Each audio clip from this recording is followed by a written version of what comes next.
എല്ലാവർക്കും നമസ്കാരം. ഇന്ന് നമ്മൾ സംസാരിക്കുന്നത് നമ്മളെയും ഈ ലോകത്തെയും മുന്നോട്ട് നയിക്കുന്ന ഏറ്റവും വലിയ ഊർജത്തെക്കുറിച്ചാണ്, പ്രപഞ്ചശക്തി. പലർക്കും ഒരു സംശയമുണ്ട്, എന്താണ് ഈ പ്രപഞ്ചം, എന്താണ് ഈ പ്രപഞ്ചശക്തി? ലളിതമായി പറഞ്ഞാൽ, നമ്മൾ കാണുന്ന ഈ ആകാശവും ഭൂമിയും സകല ജീവജാലങ്ങളും ചേർന്നതാണ് ഈ പ്രപഞ്ചം. ഈ മഹാപ്രപഞ്ചത്തെ മുഴുവൻ ജീവനോടെ നിലനിർത്തുന്ന ആ ചൈതന്യത്തെയാണ് പ്രപഞ്ചശക്തി എന്ന് വിളിക്കുന്നത്. ഇത് മനസ്സിലാക്കാൻ നമുക്ക് ചില ലളിതമായ ഉദാഹരണങ്ങൾ നോക്കാം. ആദ്യത്തേത്, നമ്മുടെ കയ്യിലുള്ള മൊബൈൽ ഫോൺ. അത് പ്രവർത്തിക്കാൻ അതിൽ ചാർജ് വേണമല്ലേ?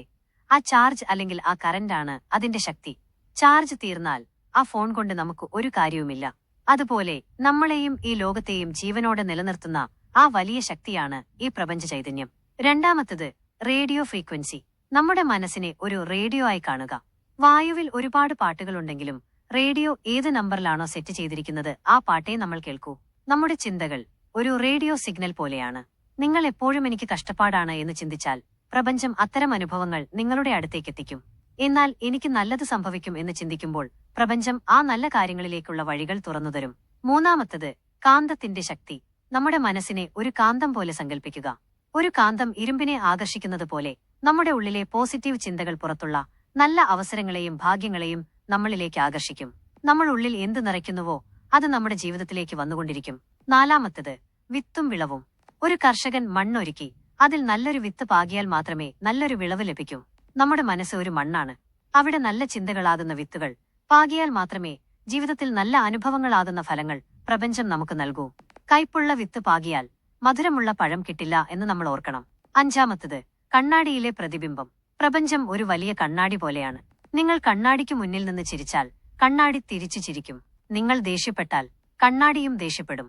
അതുപോലെ നിങ്ങൾ പ്രപഞ്ചത്തിലേക്ക് എന്ത് നൽകുന്നുവോ, അത് സ്നേഹമാണോ ദേഷ്യമാണോ നന്ദിയാണോ എന്നത് എന്തുമാകട്ടെ, അത് ഇരട്ടിയായി നിങ്ങളുടെ ജീവിതത്തിലേക്ക് തിരിച്ചുവരും.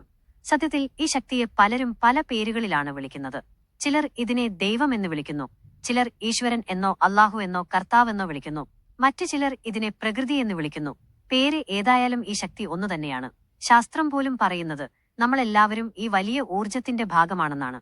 ഈ ശക്തിയെ നമുക്ക് അനുകൂലമാക്കാൻ എളുപ്പമുള്ളൊരു വഴിയുണ്ട്. അതാണ് നന്ദി പറയുക എന്നത്. ഇന്ന് നിങ്ങൾക്ക് ലഭിച്ച ചെറിയ കാര്യങ്ങൾക്ക് പോലും മനസ്സ് നിറഞ്ഞ് നന്ദി പറഞ്ഞു തുടങ്ങൂ. നിങ്ങൾ എത്രത്തോളം നന്ദിയുള്ളവരാകുന്നുവോ അത്രത്തോളം കൂടുതൽ നല്ല കാര്യങ്ങൾ പ്രപഞ്ചം നിങ്ങൾക്ക് നൽകിക്കൊണ്ടേയിരിക്കും. കാരണം പ്രപഞ്ചം എപ്പോഴും നമ്മളോട് തഥാസ്തു എന്ന് പറഞ്ഞുകൊണ്ടിരിക്കുകയാണ്. അതായത്, നീ പറയുന്നത് പോലെ തന്നെ നടക്കട്ടെയെന്ന്. അതുകൊണ്ട് ഓർക്കുക, നിങ്ങൾ ഒരിക്കലും തനിച്ചല്ല. നിങ്ങളെ സഹായിക്കാൻ വലിയൊരു ശക്തി എപ്പോഴും കൂടെയുണ്ട്. നിങ്ങളുടെ ചിന്തകൾ പോസിറ്റീവാക്കി മാറ്റൂ.